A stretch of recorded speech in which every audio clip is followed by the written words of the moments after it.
오늘 저는 읽어드린 말씀을 가지고 세미한 소리라는 제목으로 함께 말씀을 나누겠습니다. 요즘 유튜브에 좋은 강의들이 참 많습니다.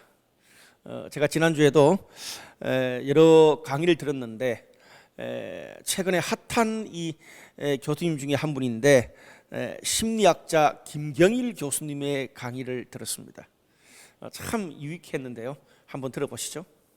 저도 설마 하면서 조사해 봤더니 우리나라가 가장 잠을 죄악시하고 그리고 잠을 멀리합니다. 저도 같이 조사했어요. 전 세계에서 우리나라에서만 이 무지막지한 욕을 합니다. 너 잠이 오냐 지금?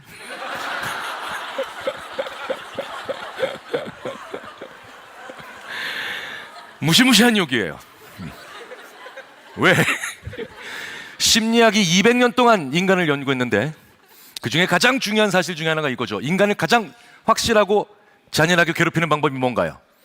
잠을 재우지 않는 거예요. 그런데 우리는 그 얘기를 너무나 많은 분들이 합니다. 제가 미국 유학 시절에 제 미국 후배들이 하도 공부를 안 하길래 sit down 그래놓고 너 잠이 오냐 지금 한번 한 적이 있어요. 톰, 너 잠이 와 지금 잠이 오냐? 영어로 바꿔야죠. Can you sleep well? 딱 그랬더니 걔가 저한테 이러더라고요. Yes, I can. 이게 욕인지를 모르는 거예요. 네. 그런데 잠을 자지 않은 사람은 그 다음날 뭘 못할까요? 수학 문제를 못 풀까요? 국어 문제를 못 풀까요? 아니에요. 저희들이 지난 100년 동안 잠을 연구했는데 잠을 자지 않은 사람은 그 다음날 수학 문제, 영어 문제, 국어 문제를 못 푸는 게 아니라 자기의 나쁜 습관을 사람들 앞에서 보여주는 가장 위험한 상태가 돼요. 네, 그게 문제예요. 그래서 수학 문제를 못 푸는 게 아니라 수학에 관련된 자기의 모든 나쁜 습관이 나옵니다. 빨리 계산하려고 하고, 그리고 깊이 생각하지 않으려고 하고, 그리고 맞은 답을 이상하게 고치고. 그래서 수학을 못한다고 생각을 하는 결과가 나오는 거예요. 나의 잠을 알아내셔야 돼요. 제가 처음 유학 가서 제 지도교수가 저한테 대뜸 30분도 안 돼서 물어보더라고요. 너 몇 시간 자는 사람이야? 저는 그런 질문 처음 받아봤어요. 늘 적게 자라, 줄여야 된다는 얘기만 듣고, 근데 그 질문이 무슨 티냐고 물어보니까 그래? 이 질문이 왜 특이하지? 너는 몇 시간을 자야 그 다음날 가장 머리가 지혜롭고 그 다음에 행복해? 이 얘기를 하는 거였어요. 알아내셔야 됩니다. 우리 인생에서 가장 중요한 수예요. 여러분, 우리가 일을 잘하고 결과를 내는 것도 능력이지만 내가 가지고 있는 능력을 어떤 상황과 변수에도 변함없이 잘 드러낼 수 있는 것은 더 큰 능력입니다. 우리 주변에 보면요, 평상시에는 공부도 잘하고 말도 잘하고 또 운동도 잘하는데 중요한 시험이나 인터뷰, 중요한 경기에서 전혀 실력을 발휘하지 못하는 그런 경우를 흔히 볼 수가 있습니다. 어떤 상황 가운데도 내가 가지고 있는 실력을 잘 드러내려면 심리학자들은 잠을 잘 자야 된다. 나의 내면이 안정을 취해야 된다. 그렇게 말합니다. 그런데 성경은 내면의 안정뿐 아니라 우리의 영혼의 안정과 재충전이 필요하다. 그렇게 이야기를 해요. 여러분, 우리의 인생의 경로가 바뀌거나 어떤 새로운 일을 시작하고 도전할 때 어떤 면에서 우리의 내면과 영혼에는 더 큰 재충전이 필요합니다. 저는 오늘 말씀을 통해서 변화된 상황에서 우리가 느끈하게 새로운 도전, 새로운 길을 갈 수 있는 그런 힘과 능력을 오늘 말씀을 통해서 함께 배우게 되기를 주님의 이름으로 축복합니다. 오늘 본문은요, 이 옴니버스 형식으로 된 세 개의 스토리가 여기에 담겨 있습니다. 첫 번째 스토리는 엘리야가 광야로 도망가서 이 로뎀나무 그늘에서 탈진하는 장면입니다. 오늘 본문을 처음 시작하는 첫 도입부를 보니까 아합 왕이 그동안에 엘리야가 갈멜산에서 850명의 이방 선지자들을 다 죽이고 그 이후에 어떤 일을 행했는지를 아내인 왕비 이세벨에게 이야기하는 장면이 나옵니다. 근데 왕비 이세벨은 그 이야기를 듣고 눈도 하나 깜짝 안 합니다. 그리고 오히려 내가 반드시 이 엘리야를 죽일 것이다, 그렇게 사신을 보내서 협박까지 합니다. 3절 4절 말씀 보니까 이런 말씀이 있어요. 그가 이 형편을 보고 일어나 자기의 생명을 위해 도망하여 유다에 속한 브엘세바에 이르러 사환을 그곳에 머물게 하고 자신은 광야로 들어가 하루길쯤 가서 한 로뎀 나무 아래에 앉아서 죽기를 원하여 이르되 여호와여 넉넉하오니 지금 내 생명을 거두시옵소서. 특별히 오늘 여기 3절에 이 형편을 보고라는 이 말을 영어 NIV 성경은 He was afraid 이렇게 번역하고 있습니다. 두려워했다는 거죠. 여러분, 엘리야가 얼마나 강심장입니까? 그동안에 하나님의 일을 하면서 아방의 모든 군대를 다 피해 다녔습니다. 그리고 혼자 이방 선지자 850명과도 대결을 한 사람이 엘리야입니다. 그런데 이 왕비 이스라엘에 죽이겠다는 협박이 얼마나 컸던지 그 말을 듣고 엘리야가 두려워서 그만 무너지고 맙니다. 그래서 사환을 데리고 브엘세바까지 갔습니다. 이 브엘세바의 이 지역은요, 이스라엘의 제일 남단에 있는, 우리나라로 치면 부산입니다. 특별히 구약 성경에서 브엘세바까지 갔다, 그 말은 브엘세바를 넘어가면 이방 땅이에요. 그래서 신앙의 마지막 경계선까지 나가 떨어졌다, 그런 의미도 됩니다. 그러고 난 다음에 이 사환을 브엘세바에 머물게 하고 엘리야는 혼자 하룻길을 걸어서 광야에 있는 로뎀 나무 그늘 아래 쓰러졌습니다. 여기 나온 이 로뎀 나무는 광야에서도 아주 생존력이 강한 흔히 있는 그런 나무입니다. 신앙적으로도 완전 브엘세바 나가 떨어졌고 선지자 직분도 버려두고 아무도 없는 곳에 가서 모든 것을 포기한 채 하나님한테 죽고 싶다고 엘리야가 절규하고 있습니다. 도대체 오늘 여기에 나오는 엘리야의 모습은 그 이전에 그렇게 담대한 하나님의 위대한 선지자 엘리야가 맞나, 그런 생각이 들 정도입니다. 왜 그랬을까요? 그 해답이 10절에 나와 있습니다. 그가 대답하되 내가 만군의 하나님 여호와께 열심히 유별하오니 이는 이스라엘 자손이 주의 언약을 버리고 주의 제단을 헐며 칼로 주의 선지자들을 죽였음이오며 오직 나만 남았거늘 그들이 내 생명을 찾아 빼앗으려 하나이다. 엘리야가 하나님을 향한 열심이 특별했다는 거예요. 그래서 이방 선지자와도 영적 대결을 하고 또 그들을 다 잡아 죽였다 그래요. 그뿐 아니라 이 엘리야가 이스라엘 백성들이 하나님께 돌아오기 하기 위해서 얼마나 많은 노력을 했습니까? 아방의 군대를 피해가면서 그렇게 사역을 했고요. 머리를 무릎에 넣는 목숨을 건 기도로 3년 반 동안 내리지 않던 비까지 내리게 했던 선지자가 엘리야였습니다. 그 오늘 본문에 오직 나만 남았거늘 이제는 그들이 내 목숨을 빼앗으려 쫓아오고 있다, 그렇게 고백합니다. 무슨 말이에요? 내가 그렇게 목숨을 걸고 인생의 모든 에너지를 다 쏟았는데도 뭔가 좀 달라진 것 같다는 생각이 들었는데 돌아보니까 여전히 이스라엘 백성은 하나님한테 관심이 없고 대적들은 여전히 나의 생명을 노리고 또 쫓아오고 있다, 그 말입니다. 상황이 변한 게 하나도 없어요. 내가 이 일을 여태까지 왜 했나, 그런 생각이 들어요. 문제는 여전히 지금도 엘리야는 혼자예요. 여러분, 이런 상황이라면 누구라도 지치지 않겠습니까? 우리 삶에도 이런 것들을 우리가 종종 경험할 때가 있습니다. 내가 5년, 10년, 20년을 최선을 다해서 일하고 공부하고 돈 구하러 쫓아다니고 뒷바라지하고 자녀들 키우고 모든 것을 다 쏟았는데도 내 삶에 어떤 변화나 희망을 기대할 수 없을 때 그런 삶을 우리가 얼마나 계속 지속할 수 있겠습니까? 그런데도 그 가운데서 여전히 욕할 사람은 욕하고 문제가 생겨도 관심이 없고 또 배려해 주니까 이제는 당연한 권리로 알고 있고 감사라도 알면 좋겠는데 그런 건 기대도 안 해요. 그래도 신앙이라도 좀 들어가면 좋겠는데 아예 관심도 없어요. 아무 소득도 없는, 그렇게 5년 10년 이상을 해왔던 소득도 없는 그 일을 또 앞으로 계속 해 나가야 된다고 생각하고, 문제는 나 혼자 모든 욕과 손해를 다 보면서 꾸역꾸역 해 나가야 된다고 생각하면 못합니다. 밑빠진 독에 물 붓기인데요. 새로운 세상 변화 도전 다 알겠는데 더 이상 거기에 내 에너지를 쏟을 내면의 힘이 없는 겁니다.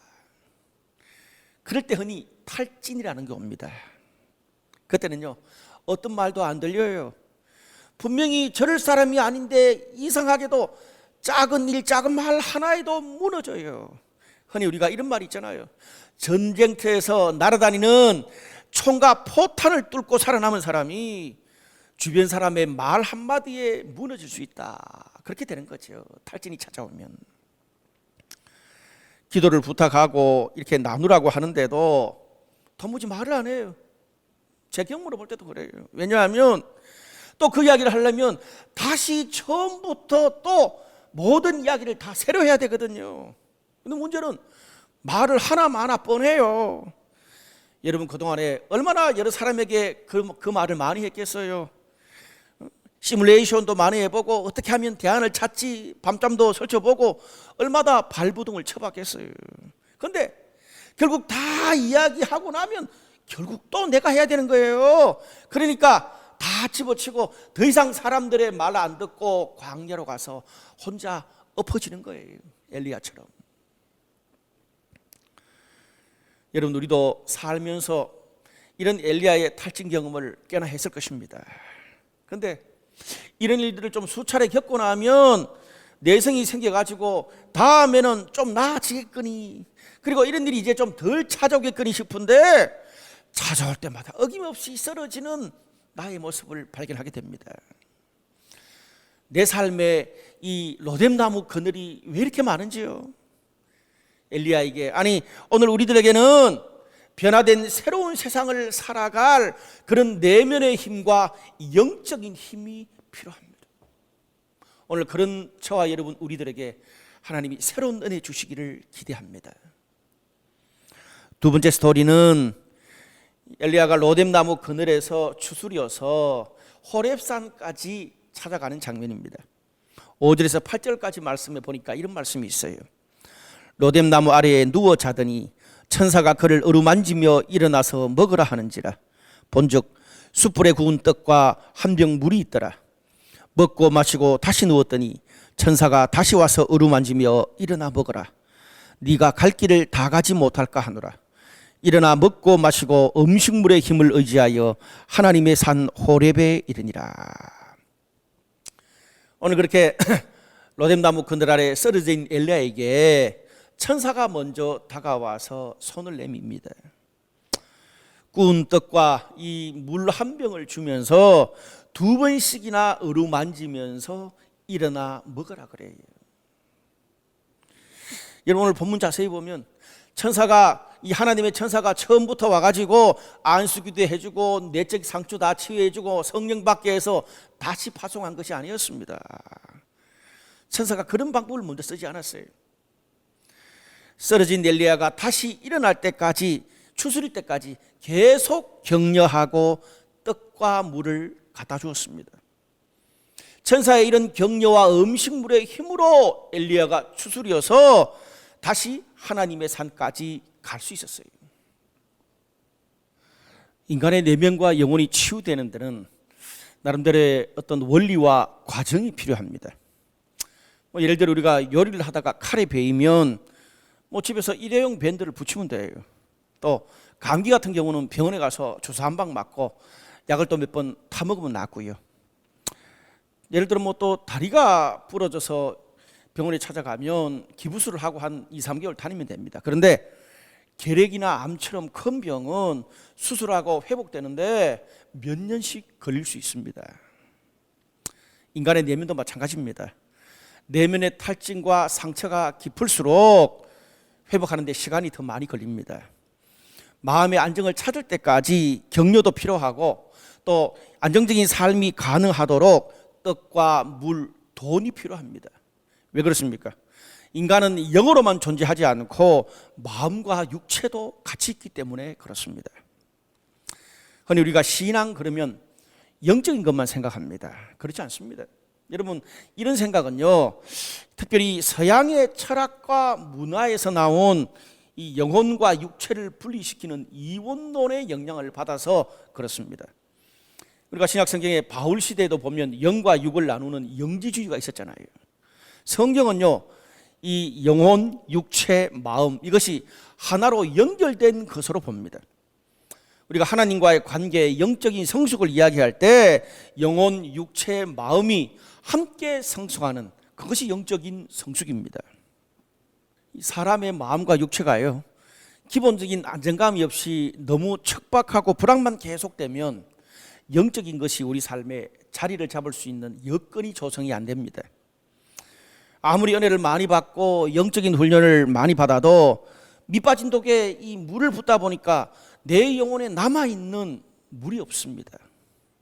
그래서 마음과 육체가 예측 가능한 안정적인 삶이 유지되도록 격려하고 코칭하고 그 여건을 만들어줘야 돼요.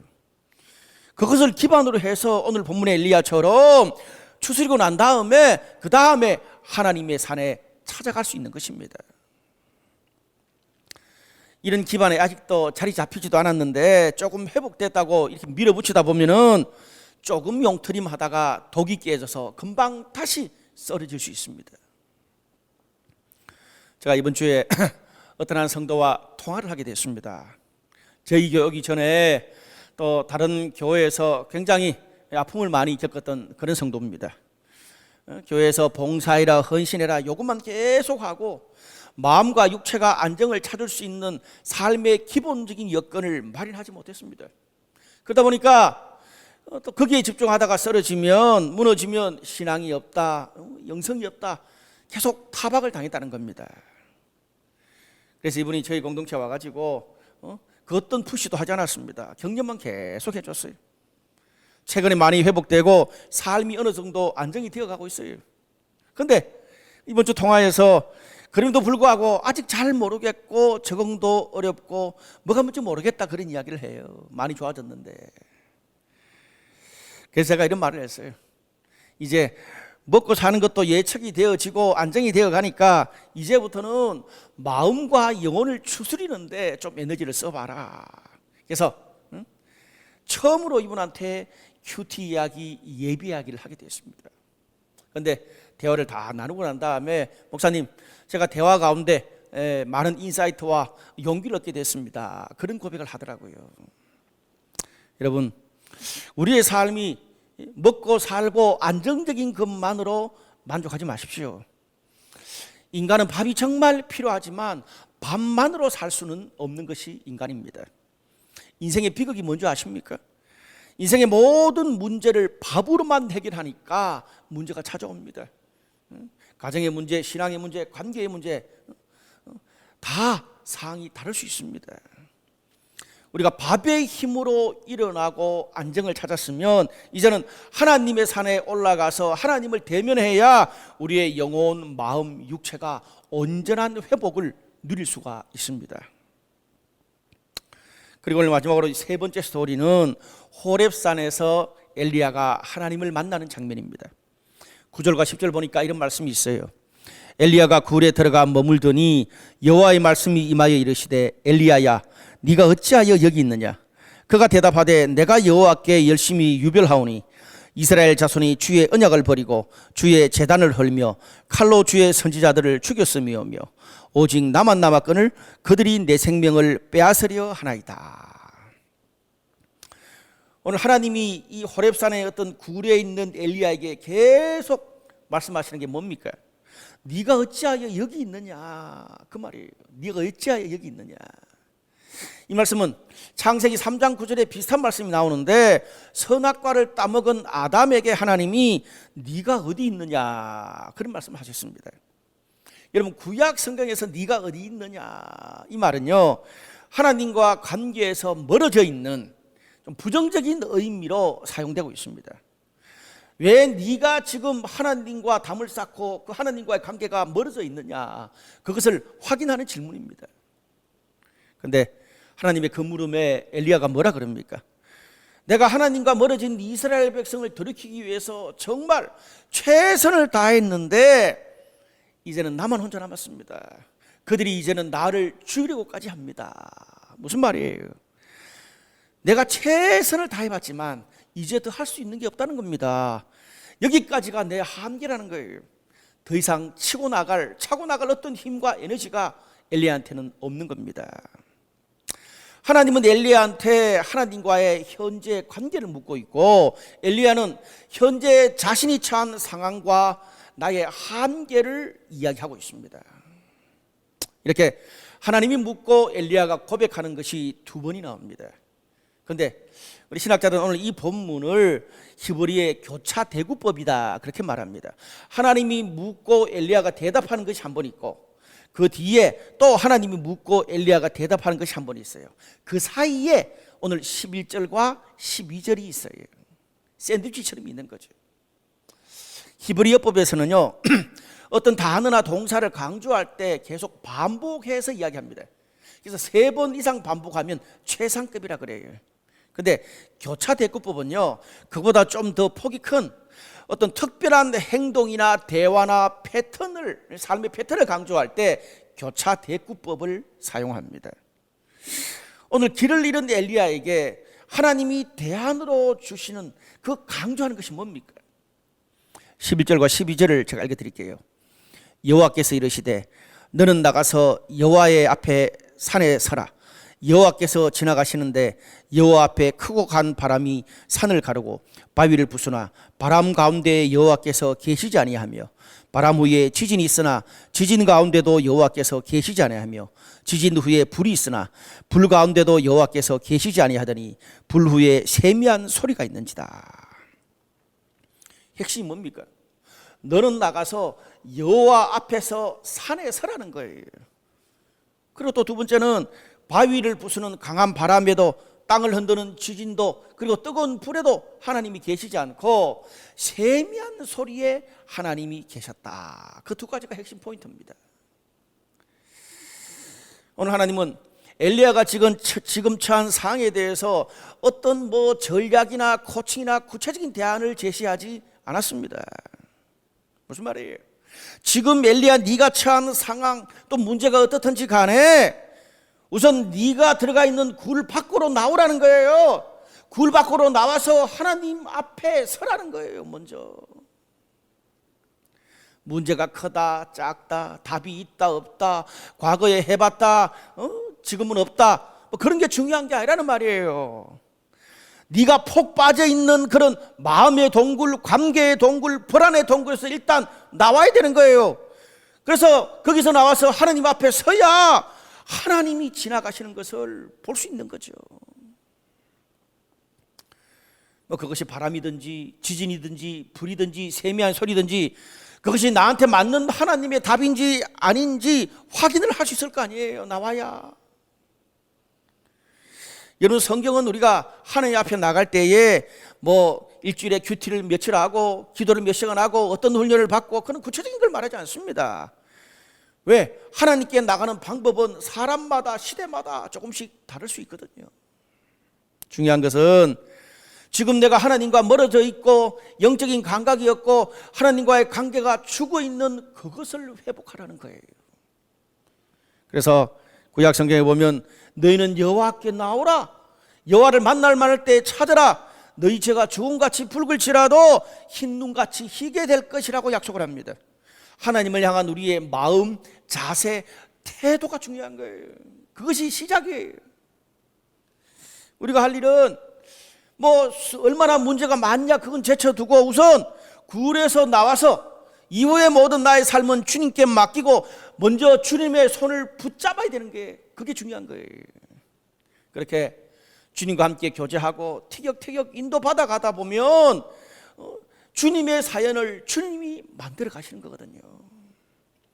그렇게 해서 될까요? 과거에도 해봤는데 닥치고 하나님께 그냥 나와 굴에서 나와 하나님 앞에 서봐 이렇게 오늘 본문에 하나님이 말씀하시는 거예요. 그 다음에 여호와께서 지나가시는데 바람, 지진, 불 가운데 없었다. 이것의 의미는 뭘까요?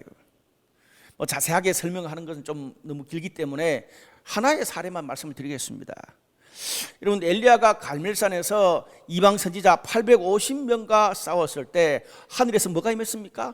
불이 임했습니다.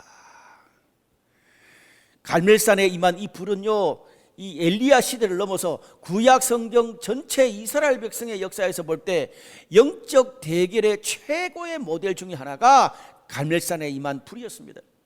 그만큼 엘리야는 그의 삶에서 강력한 하나님의 임재와 능력을 경험했어요. 위대하죠.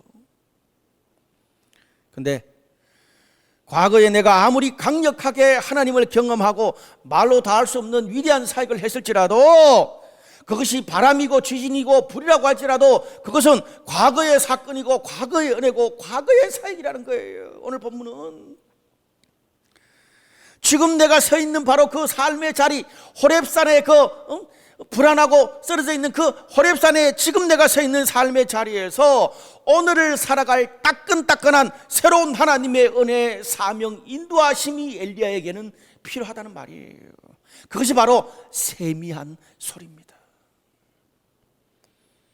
엘리야는 과거에 바람과 불의 선지자였습니다. 근데 이후에 남은 인생에는 이제 세미한 소리를 듣는 선지자가 되어야 했습니다. 반대로 엘리야와 반대로 어떤 사람에게는 과거에는 세밀한 하나님의 소리를 듣고 살아왔다면 상황이 바뀐 지금 현재 이 자리에서는 바람과 불의 영성이 필요할 수도 있다는 말이에요. 그런 사람에게는 그것이 오늘 본문에 말하는 세미한 소리입니다. 현재의 은혜, 현재를 살아갈 수 있는 하나님의 인도, 은혜, 그것입니다. 여러분, 우리가 인생의 새로운 길을 가려면 자동차가 과거에 달려왔던 그 연료로는 새로운 길을 더 이상 계속할 수가 없습니다. 내 삶의 미래, 새로운 가죽 부대에는 새로운 포도주가 필요합니다.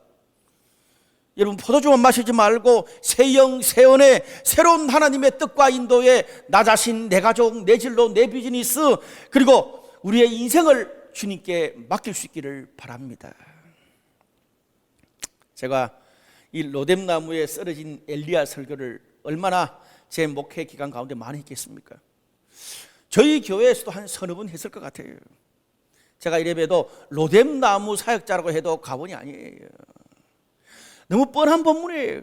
그런데 제가 오늘 말씀을 새롭게 준비하고 묵상하면서 하나님의 새로운 은혜를 경험했어요.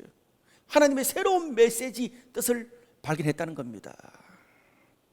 송 목사야, 그리고 블라이트 교회 성도들아, 너희가 너무 뻔히 알고 있는 로뎀나무 그늘이라고 작고 세미한 소리고 들리지 않는다고 그냥 무시하고 그냥 대충 지나가지 말라는 거예요. 거기에 지금 너희에게 필요한 하나님의 은혜, 하나님의 뜻, 하나님의 인도가 기다리고 있다는 겁니다. 그것을 붙잡으면 지금 내가 서 있는 이 자리가 하나님을 만날 수 있는 기회인 호렙산이 될 수도 있지만, 그것을 놓쳐버리면 이 자리가 다시 또 무너지는 탈진의 로뎀나무 그늘이 될 수도 있습니다. 저는 오늘 이 말씀을 묵상하면서 2달간의 혼란과 이 시대를 향해서 교회가 무엇을 준비해야 될지 하나님의 메시지를 받고 또 정리하는 시간이 됐습니다. 제가 오늘 이 본문의 마지막 이 남은 본문을 2주 뒤에 설교하면서 새로운 교회의 비전을 여러분과 함께 나눌까 합니다. 말씀의 결론을 맺겠습니다.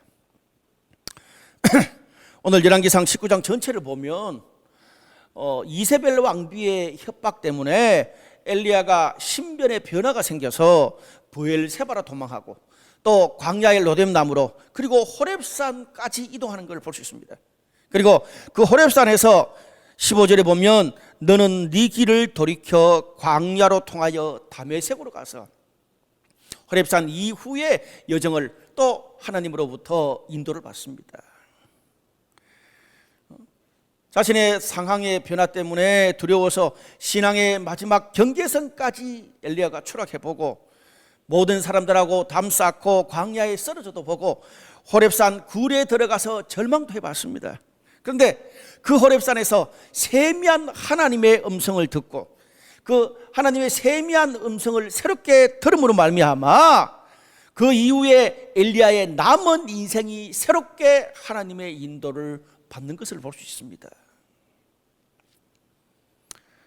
여러분, 특별히 이 열왕기상 19장의 엘리야의 이동 경로가 그동안 엘리야가 살아왔던 그런 이 삶의 이동 경로와 사뭇 다르다는 걸 볼 수 있습니다.